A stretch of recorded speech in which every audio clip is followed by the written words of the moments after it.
mes chers amis, nous voici déjà rendus à notre 11e animation pandémie. Qui aurait cru que cela durerait aussi longtemps? J'espère que vous vous portez bien. Surtout, faites attention à vous.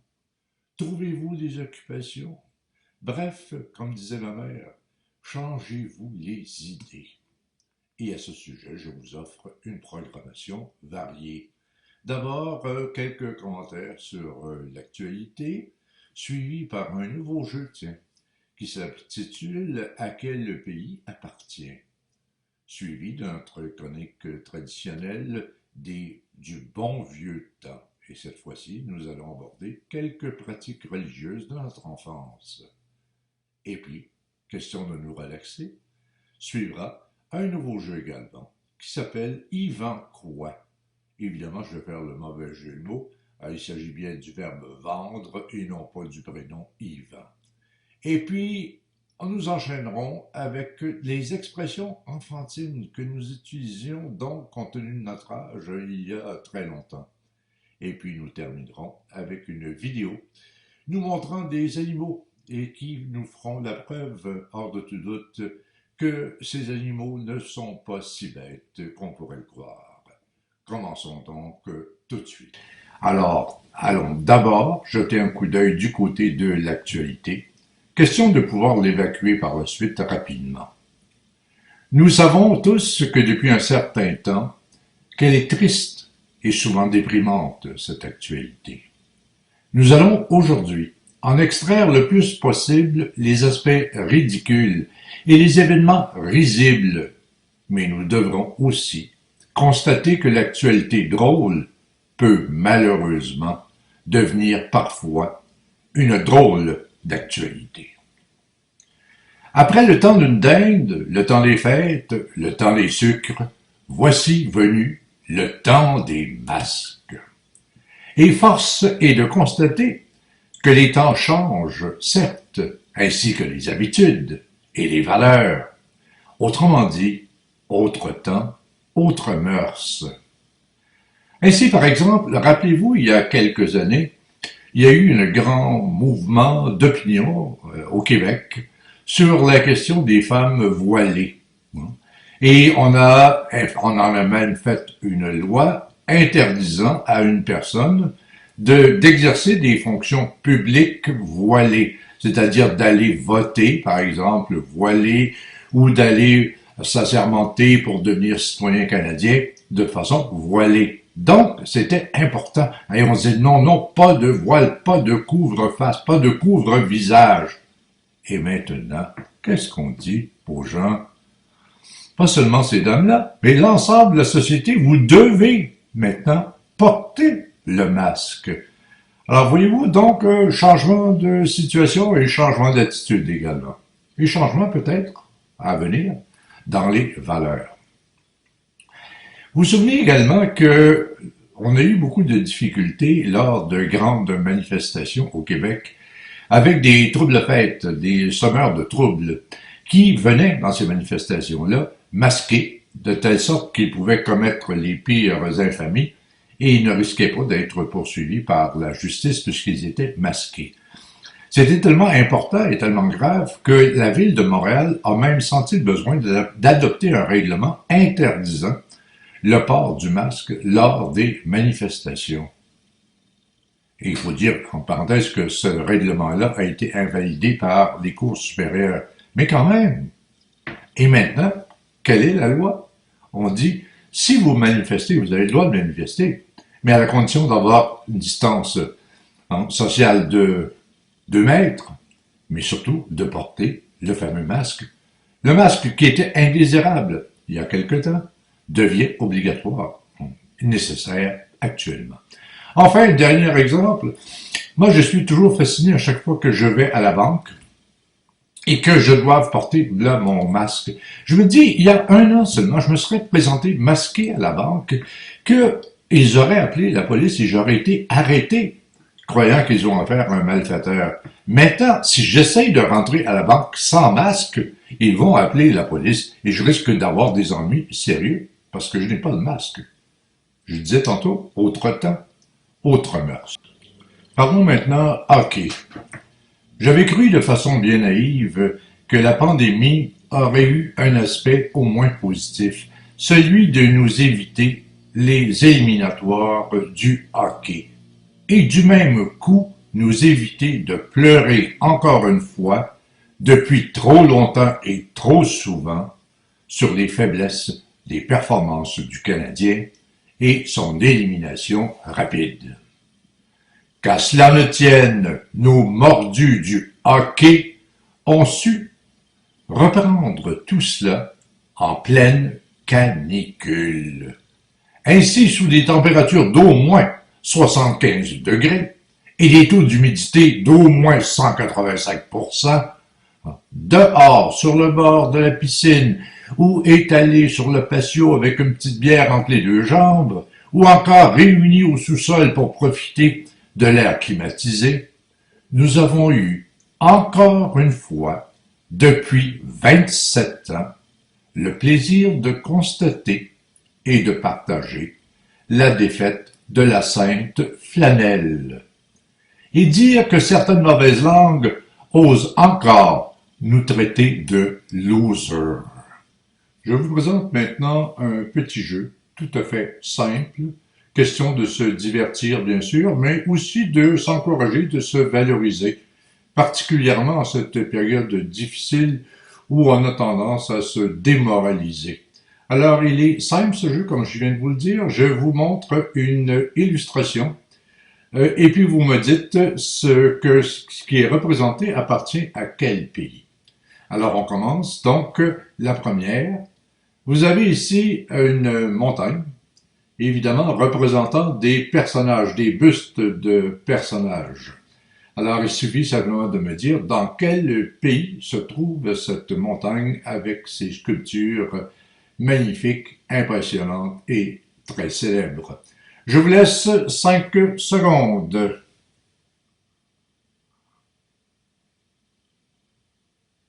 Alors, pour ceux qui ne s'en doutaient pas, il s'agit des États-Unis. Évidemment, c'est le fameux mont Rushmore, où on a comme ça sculpté les figures de grands présidents américains. Passons donc maintenant à la suivante illustration. Il s'agit, de toute évidence, d'un instrument de musique qui ressemble un peu à la guitare en sens qu'elle est munie de cordes. Il est muni, cet instrument, de cordes. Alors, il est de forme triangulaire. Alors, je vous laisse réfléchir 5 secondes encore une fois. Et la réponse, la voici. La Russie. Il s'agit d'un instrument qui s'appelle la balaïka, qui a un son mais vraiment tout à fait particulier. On a l'impression quand ça joue que ce sont comme des gouttes de pluie qui coulent et qui se précipitent. D'ailleurs, à titre de petit cadeau additionnel, tiens, je vais vous offrir un 10 secondes juste pour entendre la sonorité de cet instrument.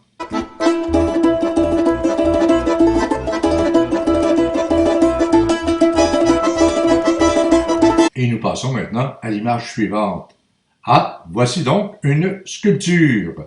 Cette sculpture se retrouve en Europe et elle est mondialement connue et reconnue. 5 secondes de réflexion. Et la réponse, la Belgique. Il s'agit du fameux Mané Campus, ce petit bonhomme qui fait pipi, n'est-ce pas? Et on le retrouve sur la grande place, donc la place centrale, de Bruxelles en Belgique. L'image suivante maintenant. Alors, deux personnages très richement costumés, avec des costumes auxquels on est très familier. Alors, il s'agit de me dire dans quel pays on retrouve ces personnages. 5 secondes de réflexion. Et la réponse est l'Angleterre. Ce sont ce qu'on appelle les Beef Eaters, c'est-à-dire des gardiens du roi ou de la reine. Et traditionnellement, le nom vient d'ailleurs de Beef Eaters, c'est-à-dire c'était des gens qui goûtaient les plats qu'on servait au roi ou à la reine avant que ceux-ci ne les goûtent eux-mêmes, de façon à éviter que le roi ou la reine soit empoisonné. Donc, Beef Eater. Et aussi, Hein? Il ne faut pas se le cacher. On connaît très bien ces personnages. On les retrouve sur un alcool, hein, un gin, qui s'appelle précisément le Beefeater. Alors vous savez tout maintenant de Beefeater. Allons ailleurs dans le monde maintenant. Alors vous avez ce personnage avec ce chapeau caractéristique encore une fois de son pays. C'est un chapeau en laine, donc très chaud, avec qui recouvre également les oreilles. 5 minutes de réflexion, 5 secondes, dis-je, de réflexion, ne trichez pas, 5 secondes seulement. Et la réponse, le Pérou. Alors voilà, c'est vraiment caractéristique par ses couleurs. Ce bonnet-là se caractérise par ses couleurs. Le Pérou se situe dans la cordillère des Andes, donc à des altitudes très, très, très élevées, où à ce moment-là, évidemment, ces zones sont très froides, d'où l'utilité de se protéger contre le froid. Et nous passons maintenant à une autre section, à une autre partie du monde. Voilà des danseurs. Regardez le mouvement des corps. Et déjà, vous devriez avoir la réponse. Mais je vous laisse quand même 5 secondes d'observation et de réflexion. Et voici, donc, évidemment, l'Argentine. Le tango argentin. Qu'est-ce qu'il y a de plus beau que ça? Qu'est-ce qu'il y a de plus beau à entendre et à voir également en termes d'exécution? Il y a une petite prime encore, tiens, 10 secondes pour vous faire entendre un peu de tango.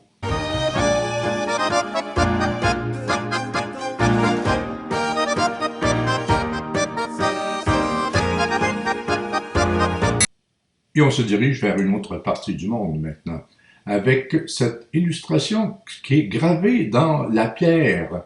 Alors, c'est un objet assez particulier qui illustrait une des grandes civilisations, évidemment, une civilisation du passé. Alors, 5 secondes, comme pour les autres, et on vous donne le pays.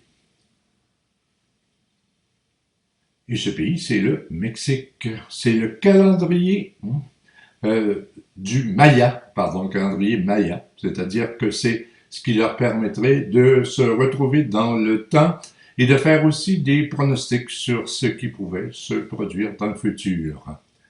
Et puis, nous allons, encore une fois, nous déménager pour aller dans un autre continent cette fois-ci avec un plat particulièrement connu. Hein?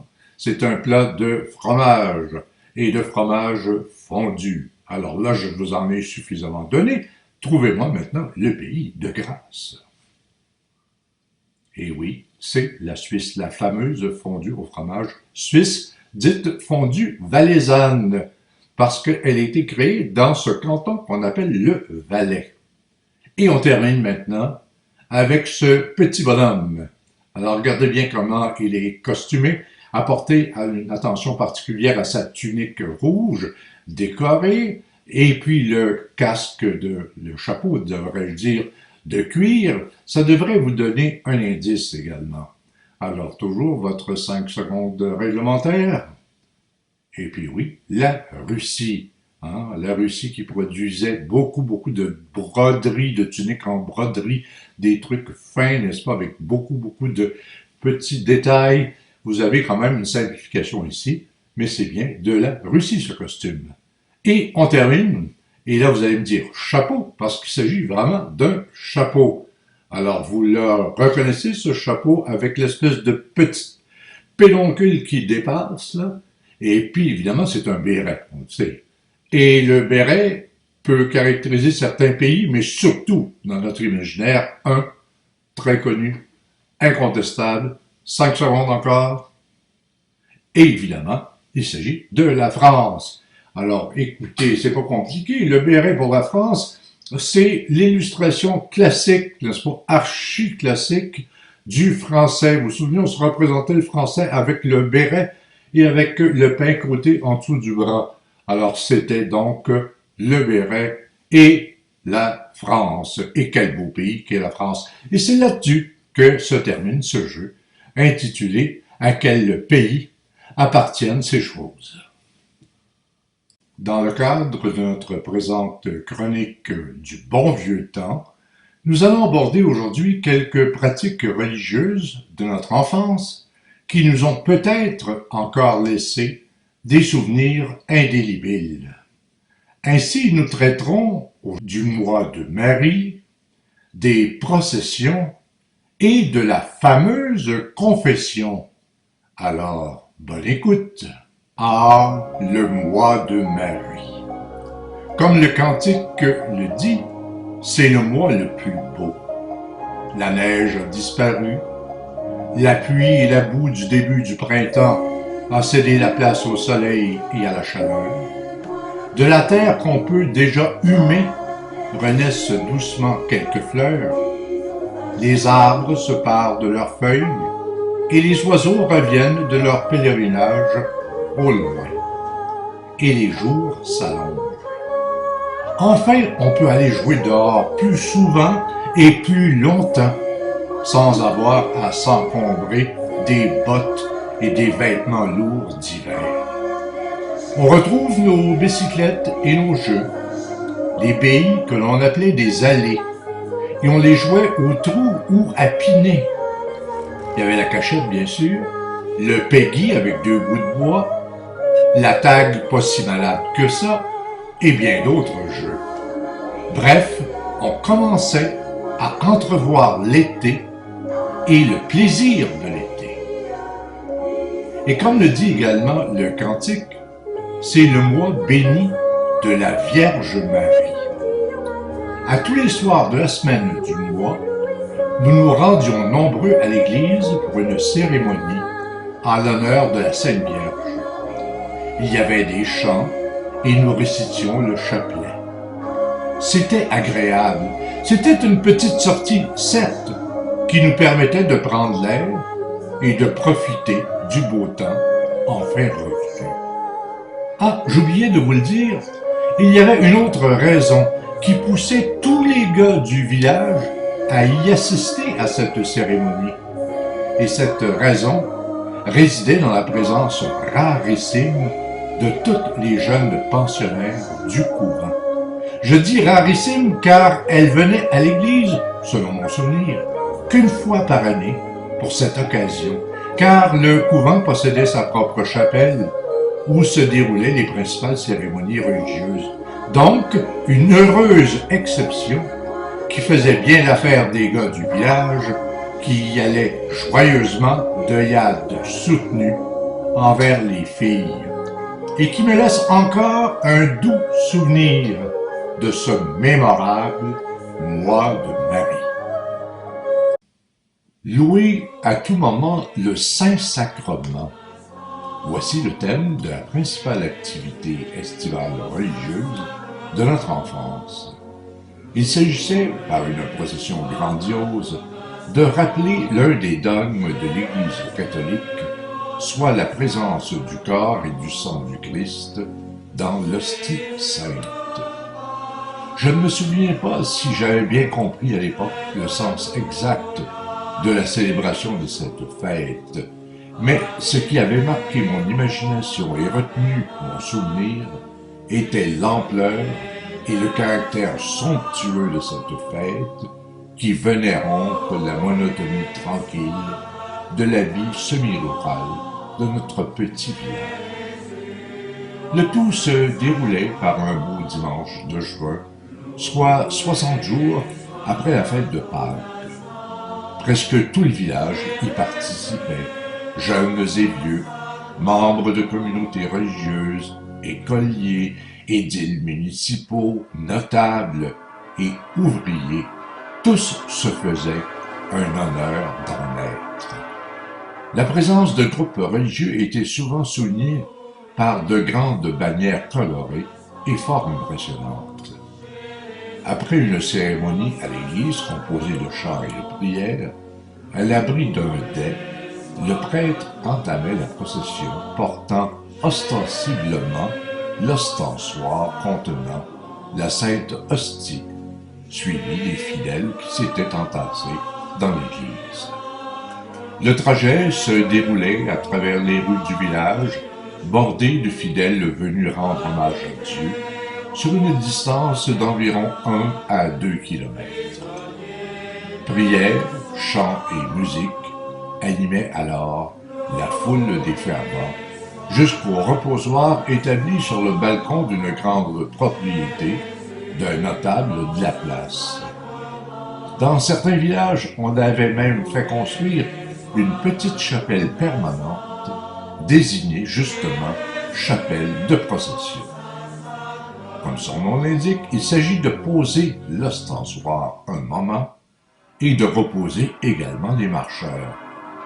La féerie des lieux était extraordinaire. Décorations somptuaires, jeunes filles déguisées en anges, fleurs et banderoles. Après une courte cérémonie, le convoi se remettait en marche pour retourner à l'église où la procession prenait fin. Tous rentraient alors chez eux, certes un peu fatigués, mais heureux d'avoir participé à la magie de ce moment marquant la vie du village. Et c'est ainsi que se passait la procession de la fête. J'ai toujours été impressionné par le mystérieux du sacrement, dit sacrement de pénitence et de réconciliation, et que nous appelions tout simplement la confession. De même que par cet édicule que l'on désigne sous le nom de confessionnal. J'ai toujours considéré littéralement cette opération d'aller raconter, dis-je, nos péchés à un homme pour se faire pardonner par Dieu, comme un mystère, c'est-à-dire comme une vérité que l'on ne pouvait pas comprendre, mais en laquelle il fallait croire. Mais c'est plutôt la pratique qui m'intriguait. Ainsi, pourquoi forçait-on tous les écoliers à aller à la confesse une fois par mois, comme si nous étions des pécheurs invétérés, nécessitant un nettoyage mensuel de conscience? Nous ne savions souvent pas quoi avouer, alors nous inventions des péchés et répétions de mois en mois les mêmes bêtises. Quant au confessionnal, je comprenais la nécessité de s'isoler pour avouer ses péchés, mais je me questionnais sérieusement sur l'anonymat. Autrement dit, lorsqu'il ouvrait ce que l'on appelle le carreau, est-ce que le curé nous distinguait vraiment? Est-ce qu'il pouvait par la suite nous reconnaître et nous associer à nos péchés, même pardonnés? Par ailleurs, j'y trouvais un certain divertissement lors des grandes cérémonies du temps de Pâques, où la demande de confession était tellement grande, car il fallait de façon absolument impérieuse faire ses Pâques, que le curé avait dû faire aménager dans l'église même des confessionnaux additionnels temporaires auxquels pouvaient avoir accès les pénitents, même pendant certaines cérémonies, et de longues files d'attente s'étiraient devant ces isoloirs. Étant enfant de cœur et pas toujours passionné par le déroulement des rites, il me faisait un vilain plaisir non seulement d'identifier les méchants pécheurs qui s'y présentaient, mais à minuter le temps de séjour de certains d'entre eux, afin que dans ma tête, je puisse cerner ceux qui en avaient le plus long à dire, donc les plus mécréants. J'étais devenu en quelque sorte le Sherlock Holmes de la confession. Et voilà, c'est ce qui termine non seulement cette pastille du confessionnal, mais aussi la chronique du bon vieux temps consacrée aux pratiques religieuses de notre enfance. Alors, allez en paix, mes chères sœurs et mes chers frères. Voici maintenant un nouveau jeu qui s'intitule Yvan quoi. Alors, si on parle évidemment de vente, on fait référence à la consommation et on va se parler de produits qui existent encore sur le marché, de compagnies de compagnies qui existent encore sur le marché. Et ce que je fais tout simplement, vous allez voir, c'est relativement très facile. Je vais vous montrer une partie soit d'un logo ou d'une étiquette du produit et vous me trouvez le nom de la compagnie ou du produit en question. Alors, nous allons y aller tout de suite avec un premier exemple, avec ce sigle-là. C'est un logo qui appartient à une compagnie. C'est une compagnie dans le domaine de la restauration, donc de l'alimentation. C'est une compagnie québécoise qui fait de la livraison et son principal concurrent a été acheté il y a quelques années par une entreprise ontarienne. Alors là, je pense que j'ai été suffisamment généreux pour que vous puissiez trouver le nom de cette compagnie. Je vous laisse donc 5 secondes, le soin de réfléchir à nouveau et je vous donne la réponse. Il s'agit bien sûr de la compagnie Benny et compagnie, maître rôtisseur, et notez-le bien, 1960, c'est une compagnie québécoise qui a été créée à Joliette en 1960, dis-je, par des frères d'une même famille. Alors, c'était donc le premier exemple. Maintenant, voici deuxième trouvaille à faire. Ce personnage-là, alors là, si vous pensez au capitaine Haddock, oubliez ça. On vous rappelle qu'il s'agit d'un produit.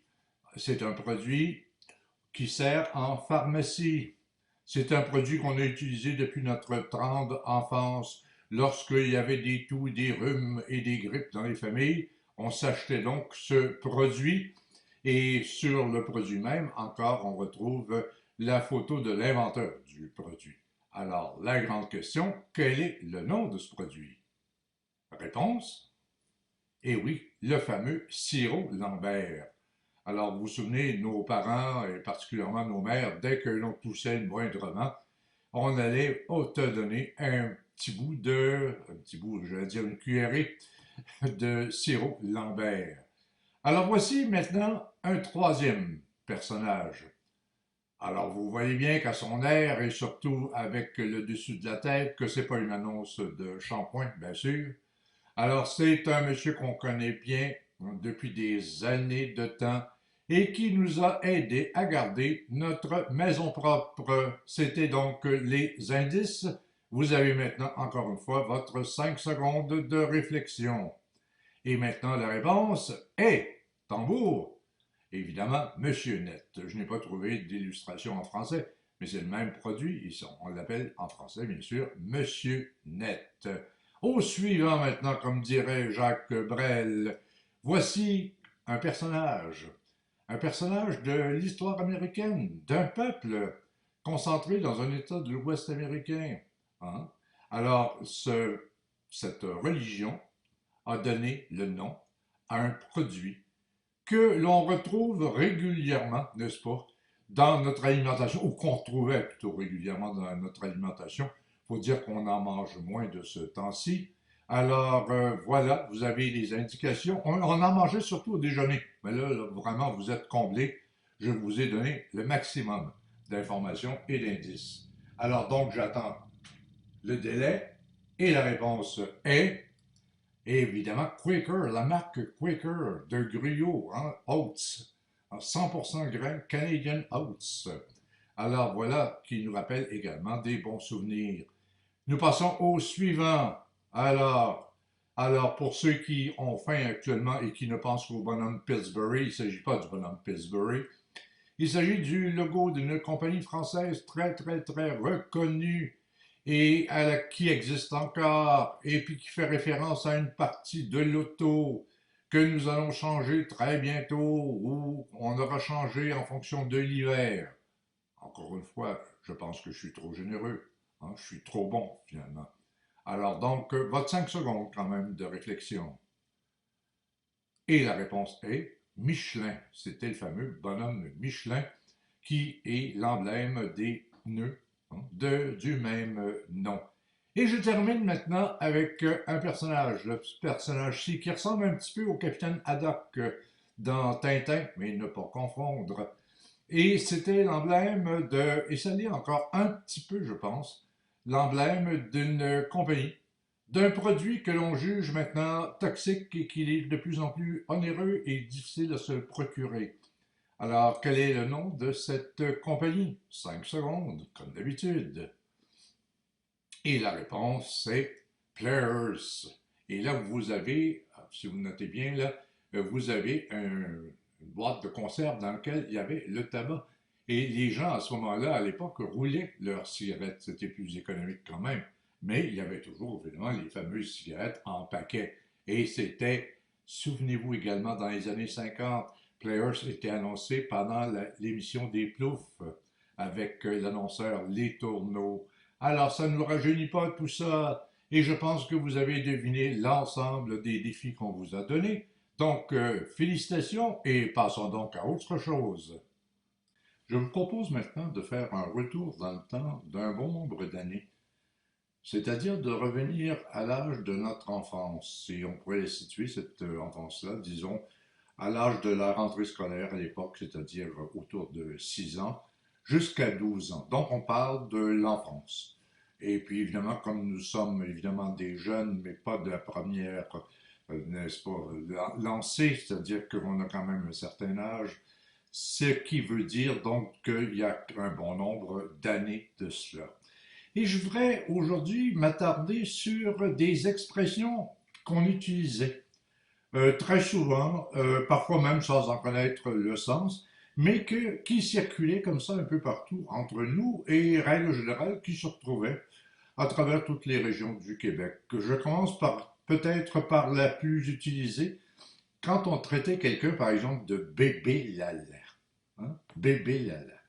Alors, qu'est-ce que ça voulait signifier? Bébé lala, dans son premier sens, bien sûr, c'était de dire à quelqu'un, ben là, tu poses des gestes ou tu émets des paroles qui ne correspondent pas à ton âge et qui devraient être davantage du bébé, de l'ordre du bébé, que de l'ordre de l'enfant qui se construit, etc., etc., etc. Donc, tu es vraiment un bébé. Et derrière tout ça, il y avait comme un jugement de valeur en disant, ben, écoute, tu mérites presque pas de nous fréquenter parce que nous, on n'est plus des bébés, bien sûr.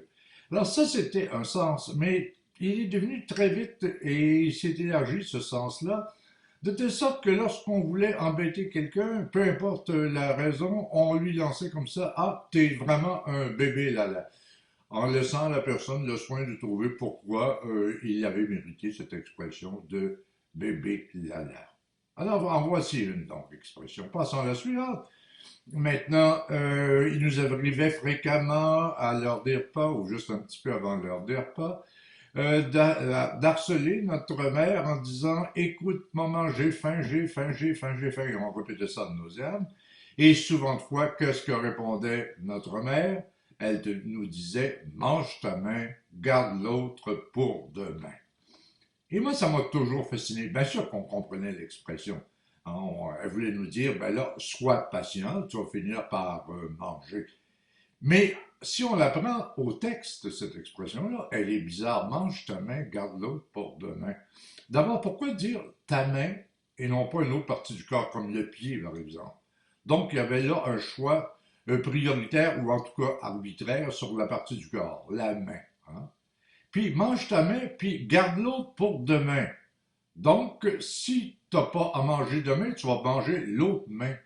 La question qui suit, c'est que la troisième journée, on se mange quoi? On se rend à une autre partie du corps et on va finir par se manger au complet. C'était une expression évidemment qui frappait l'imagination, mais qui dans sa nature même était un peu absurde.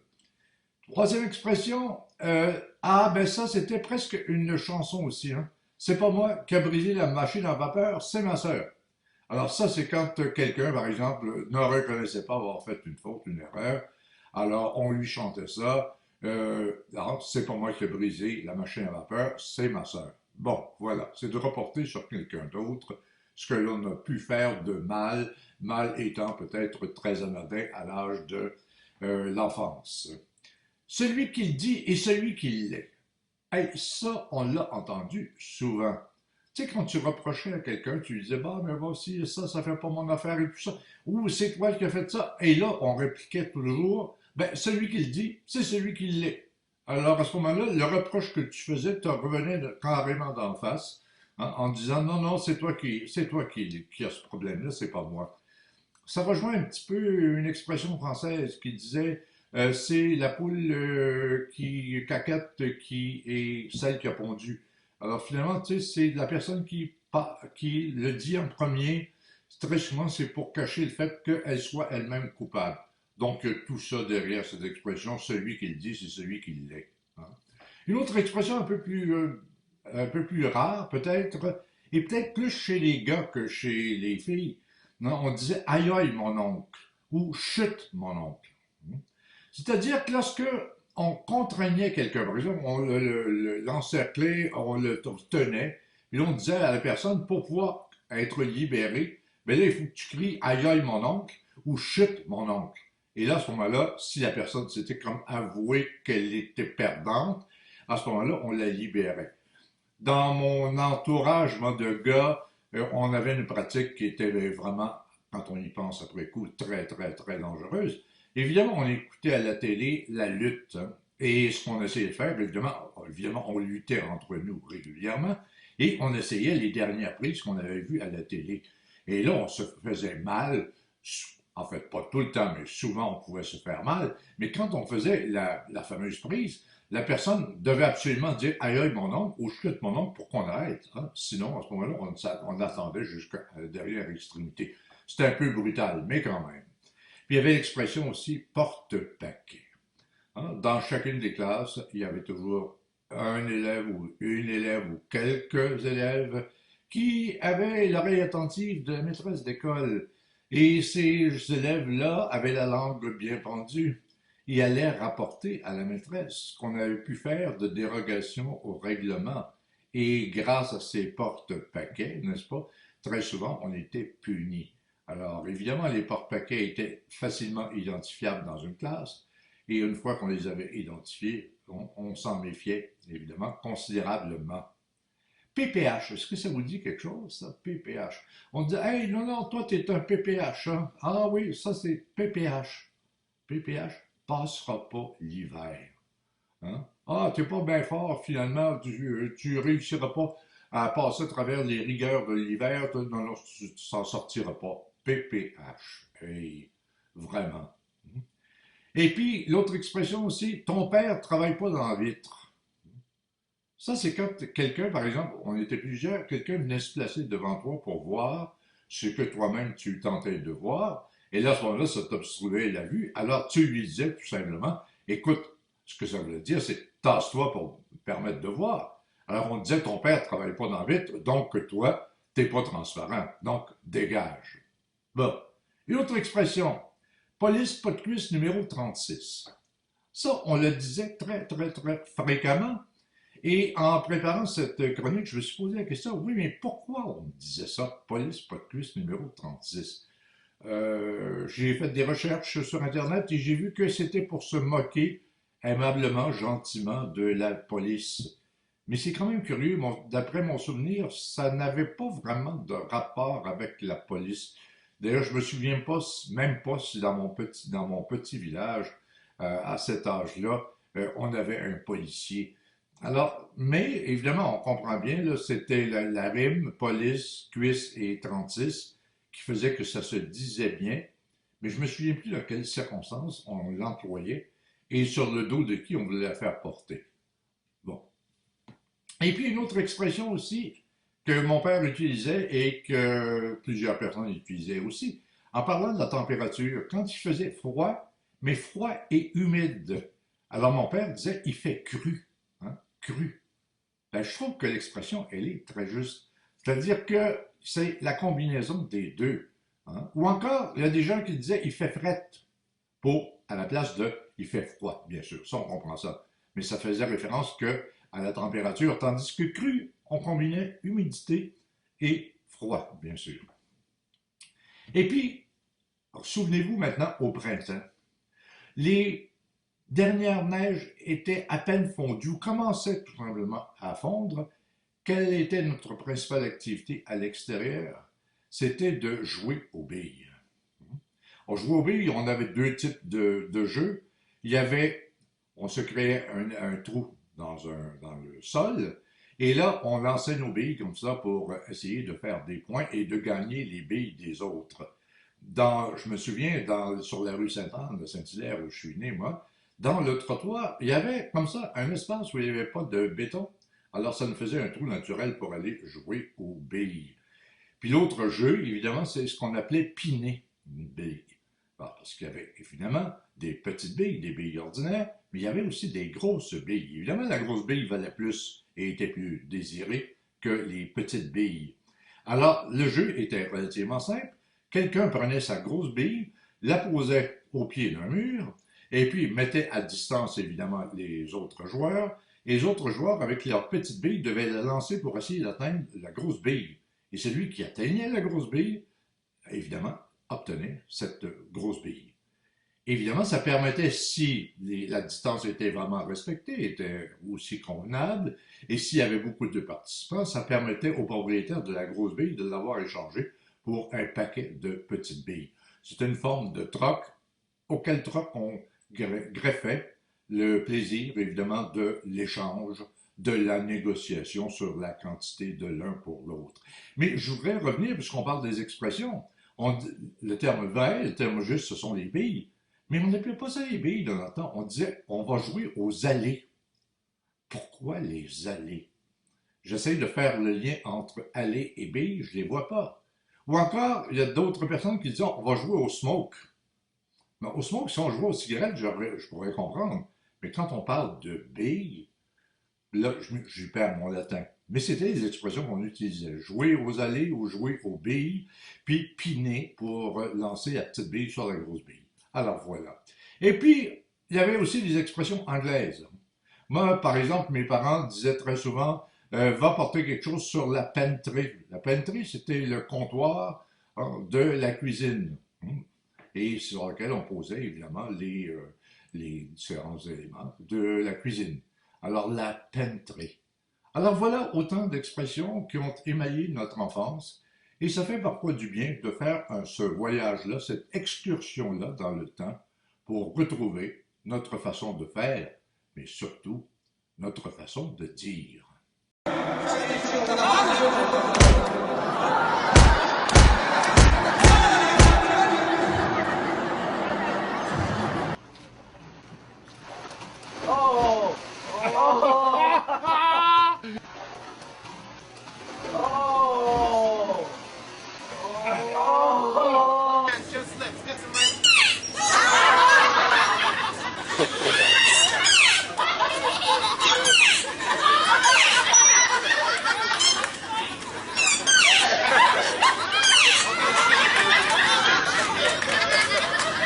Mit einem Gewicht um die 150 Kilogramm. Auch einen größten Vergleich werden wir jetzt noch sehen. Und so bis zu 2,5 Meter lang kann ein Aus...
Ça y est, nous avons épuisé tous les éléments de notre programmation.